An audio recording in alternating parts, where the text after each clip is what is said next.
Hello বন্ধুরা, আশা করি সকলে ভালো আছেন। একঘেয়েমি রান্না খেতে খেতে বোর হয়ে গেছেন তো? আজকে নতুন ধরনের একটা রেসিপি নিয়ে এসে হাজির হয়েছি। একবার বানিয়ে খেলে না, এই টেস্ট আপনারা জীবনেও ভুলতে পারবেন না। এতটাই টেস্টি। চলুন তাহলে কথা না বাড়িয়ে বানিয়ে ফেলি। প্রথমে একটা বাটির ভেতর খানিকটা গরম জল নিয়ে নিলাম, আর এর ভেতরে আমি দিয়ে দিচ্ছি 1 টেবিল চামচ মতো লবণ। লবণটাকে জলের সাথে ভালো করে মিশিয়ে নিচ্ছি। খুব ভালো করে মেশানো হয়ে গেছে। এবার আমি কতগুলো কুমড়ো পাতা এর ভেতরে দিয়ে দিচ্ছি। পাতাগুলোকে আগে নর্মাল জলে ভালো করে ধুয়ে পরিষ্কার করে নিয়েছিলাম। তারপরে এখন এগুলোকে নুন জলে গরম নুন জলে ভিজিয়ে দিচ্ছি। পাতাগুলো বেশ নরম হয়ে যাবে, আর পাতার ভিতরে যদি পোকা টোকা থাকে সেগুলোও মরে যাবে। এই জন্যে এটাকে আমি গরম জলে ভিজিয়ে রাখছি।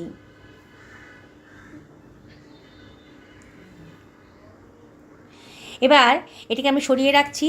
আমি দুখানা মাঝারি সাইজের পেঁয়াজ নিয়ে নিয়েছি। পেঁয়াজটাকে আমি ছাড়িয়ে নেব।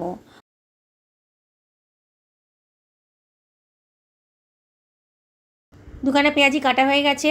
আমি এখানে একটা টমেটো নিয়ে নিয়েছি। একটু ছোটো সাইজের টমেটোই নিয়েছি। এখানে টমেটোটাকে আমি কুচি কুচি করে কেটে নিচ্ছি। এবার একটা মিক্সার গ্রাইন্ডার নিয়ে নিয়েছি। এর ভেতরে আমি দিয়ে দিচ্ছি 2 টেবিল চামচ মতো হলুদ সর্ষে, আর দিয়ে দিলাম 2 টেবিল চামচ মতো পোস্ত দানা। প্রথমে জল দেব না, প্রথমে জল ছাড়াই এটাকে আমি গ্রাইন্ড করে নেব। দেখুন, খুব সুন্দর একটা পাউডার ফর্মে তৈরি হয়ে গেছে। এইবারে আমি এর ভেতর দিয়ে দিচ্ছি টমেটো কুচিটা, আর এর ভেতর দিয়ে দিচ্ছি খানিকটা আদা কুচি, 1 ইঞ্চি মতো হবে। কাঁচা পাকা 4খানা লঙ্কাও দিয়ে দিলাম। 1 টেবিল চামচ মতো লবণ দিয়ে দিচ্ছি, আর দিয়ে দেব হাফ টেবিল চামচ মতো হলুদের গুঁড়ো, 1 টেবিল চামচ ধনের গুঁড়ো, 1 টেবিল চামচ জিরের গুঁড়ো, আর 1 টেবিল চামচ লঙ্কার গুঁড়ো। লঙ্কাটা অবশ্যই আপনারা নিজেদের পছন্দ মতো দেবেন। দিয়ে দিচ্ছি কতগুলো কাজু দানা। 2 টেবিল চামচ মতো দইও দিয়ে দিলাম। একটুখানি জল দিয়ে দিচ্ছি, তাহলে ব্লেন্ড করতে সুবিধা হবে। এবার এটাকে ব্লেন্ড করে নিচ্ছি। দেখুন কত সুন্দর একটা স্মুথ পেস্ট তৈরি হয়ে গেছে। একটা বোলের ভেতর আমি এই 550 গ্রাম মতো হবে চিকেন কিমা নিয়ে নিয়েছি। এবার মশলার যে পেস্টটা আমি বানিয়ে রেখেছিলাম সেটা আমি দিয়ে দিচ্ছি।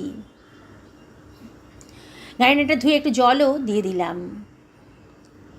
এবার দিয়ে দিচ্ছি পেঁয়াজ কুচিটা। এবারে আমি দিয়ে দিচ্ছি 2 টেবিল চামচ মতো নারকেল কোড়া। নারকেলটাকে আগে দিয়ে কুড়িয়ে রেখেছিলাম। এবার আমি দিয়ে দিচ্ছি সর্ষের তেল। 3 টেবিল চামচ মতো সর্ষের তেল আমি এর ভেতর দিয়ে দিলাম। এবার আমি সব কিছু ভালো করে মিশিয়ে নিচ্ছি।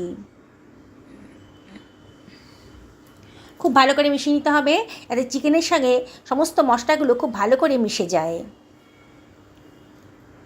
বন্ধুরা, রেসিপিটা বানানো একেবারেই সোজা। বিগিনার্সরাও একবার দেখলে পরে এটা সহজেই বানিয়ে নিতে পারবেন। চিকেনের নানান ধরনের রেসিপি তো আপনারা খেয়েছেন, তবে এই রেসিপিটা যদি একবার ট্রাই করেন না, দারুণ সুস্বাদু। আপনাদের বারে বারে কিন্তু এরকম করে বানাতে ইচ্ছে করবে। দেখুন, আমি খুব ভালো করে এটাকে মিশিয়ে নিচ্ছি।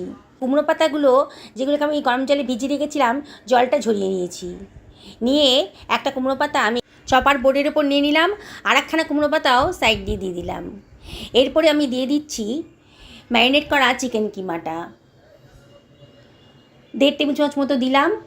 তারপরে এরপর দিয়ে দিচ্ছি খানিকটা সর্ষের তেল, খুব টেস্টি হবে।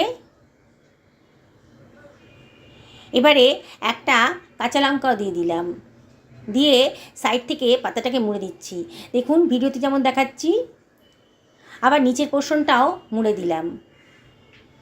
দেখুন, একটু চাপ দিলেই কিন্তু এটা ভালো মতন বসানো হয়ে গেল। এবার এটাকে আমি উল্টো দিক করে একটা থালার মধ্যে রেখে দিচ্ছি। কোনো সুতো দিয়ে বাঁধার দরকার নেই। আমার মতো করে যদি বানান না, তাহলে সুতো দিয়ে বাঁধার একেবারেই প্রয়োজন হবে না, আপনারা নিজেরাই বুঝতে পারবেন। দেখুন কত সুন্দর করে, কত সহজভাবে আমি কুমড়ো পাতার ভেতরে চিকেন কিমাটা ভরে দিচ্ছি। আপনাদের সুবিধার জন্য আরেকবার দেখিয়ে দিচ্ছি। দেখুন কত সুন্দর সোজাভাবে এটা তৈরি হয়ে যাচ্ছে। প্রথমে চিকেন কিমাটা দিলাম, তারপরে সর্ষের তেল দিলাম, তারপরে একটা কাঁচা লঙ্কা দিয়ে সাইড থেকে পাতাটাকে মুড়ে দিচ্ছি। পাতাটা গরম জলে ছিল তো বেশ নরমই আছে। এইভাবে দিয়ে উল্টো দিকে করে দিলেই ব্যাস, পাতা কিন্তু আর খুলে যাবে না। এইভাবে সমস্ত পাতুরিগুলো আমি বানিয়ে নিলাম।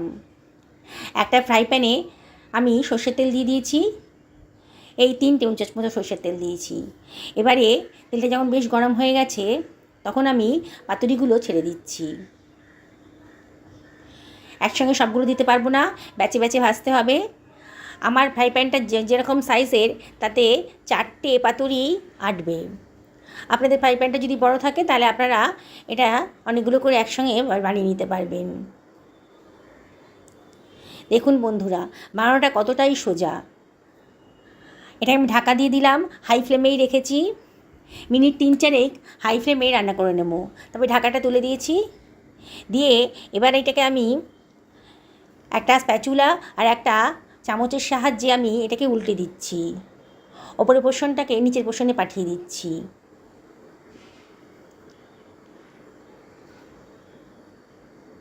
খুবই সুস্বাদু একটা রেসিপি তৈরি হতে চলেছে। ঘরোয়া উপকরণ দিয়ে তৈরি করে ফেলবেন, আর বাড়িতে বানালে কিন্তু স্বাস্থ্যকর হয় আর খরচও অনেক কম হয়। আবারও ঢাকা দিয়ে দিলাম। মিনিট 2 পরে আবারও ঢাকাটা তুলে দিচ্ছি। দেখুন, দেখেই মনে হচ্ছে অনেকটাই কিন্তু রেডি হয়ে গেছে। এপিট ওপিট করে খুব ভালো করে ভেজে নেব, যাতে ভেতরের চিকেনটা খুব ভালো করে সেদ্ধ হয়ে যায়। দেখছেন তো বন্ধুরা, বানানোটা কতটাই সোজা, আর খেতে কিন্তু একেবারে দুর্দান্ত। আপনারা হয়তো কলা পাতায় এই পাতুরি বানিয়ে খেয়েছেন, কিন্তু একবার আমার মতন করে কুমড়ো পাতায় আমার মতন করে বানিয়ে দেখুন, অসাধারণ টেস্টি। আমার হয়ে গেছে, আমি এটাকে একটা ছাঁকনির ওপর দিয়ে রেখে দিচ্ছি, তাহলে তেলটা যত সম্ভব ঝরিয়ে আমি এটাকে তুলে নেব। দেখুন, এক্সট্রা তেলটা ঝরিয়ে দিয়ে আমি একটা অন্য পাত্রের ভেতর এগুলোকে সরিয়ে রাখছি। বাকি পাতুরিগুলো একইভাবে আমি ভেজে নেব। বন্ধুরা, রেসিপিটা যদি ভালো লাগে তাহলে একটা লাইক করবেন, অবশ্যই কমেন্ট করবেন। আপনাদের লাইক কমেন্ট পেলে পরে আমার ভিডিও করার উৎসাহ অনেক বেড়ে যায়, তাই আপনাদের লাইক আর কমেন্ট আমার কাছে অনেক মূল্যবান। বন্ধুরা, যারা আজকে আমার চ্যানেলে প্রথম দিন, তাদেরকে রিকোয়েস্ট করবো আমার চ্যানেলটা সাবস্ক্রাইব করার জন্যে। পাশে থাকা বেল আইকনটা অবশ্যই ক্লিক করে দেবেন, তাহলে আমার নানা নোটিফিকেশানটা আপনারা চটজলদি পেয়ে যাবেন।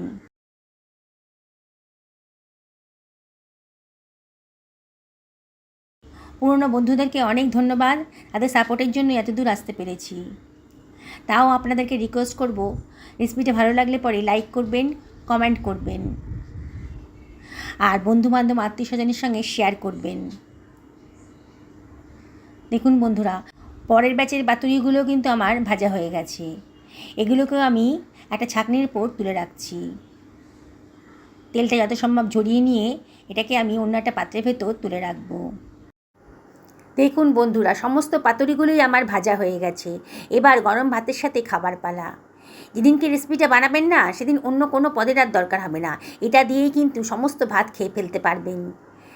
আপনারা কলা পাতায় বানালে কলা পাতাটা কিন্তু ফেলে দিতে হয়, আর এই কুমড়ো পাতায় বানালে কুমড়ো পাতাটাও কিন্তু আপনারা খেতে পারবেন। দেখলেন তো, কোনো ঝামেলাই নেই বানানোতে। আর 2খানা পাতুরি হলে কিন্তু পুরো প্লেটের ভাত শেষ হয়ে যাবে। আমি আপনাদের আবারও রিকোয়েস্ট করব, একদিন অবশ্যই বাড়িতে বানিয়ে ফেলুন চিকেনের এই পাতুরি। পরিবারের সকলকে খাওয়ান, নিজেও খান, দেখবেন সবাই কিন্তু দারুণ মজা করে খাবে, আর আপনাকে বারে বারে রিকোয়েস্ট করবে এরম করে বানিয়ে দেওয়ার জন্য। সুস্থ থাকুন, ভালো থাকুন, নমস্কার নেবেন।